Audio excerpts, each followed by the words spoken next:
Ayun, nilaga ko na at pinalambot na. So, ngayon, i-slice ko na lang yung itong ground beef. And of course, beef din. Beef. Tapos, gawin ko na lang, steak.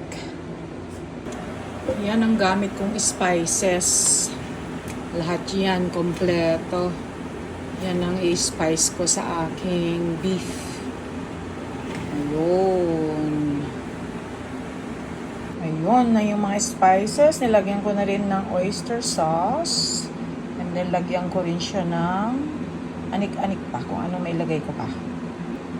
Okay, so nilagyan ko na rin ng onions and some olive oil. Alright, so ready to salang na. Luto na. Yan, last but not the least, balsamic vinegar. Alright. So, yan ang ilalagay ko. So, it's time to cook. Okay. Yan, hintayin ko na lang na maloto yan. Yung naloto na. Alright. Wala siyang sabaw. Talagang dirinay ko para mas masarap. Parang steak talaga ang laza. Hindi yung masabaw na steak. Diva. Sarap. Mas masarap magkamay.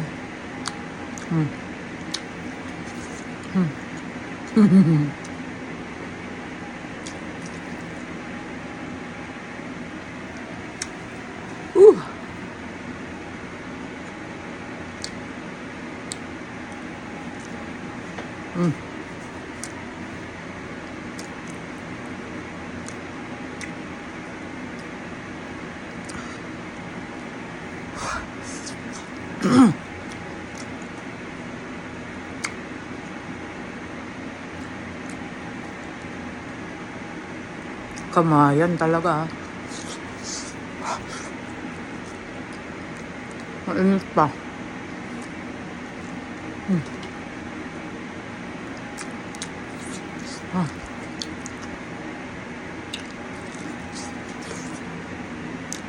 Lasang steak talaga. Sarap yung mga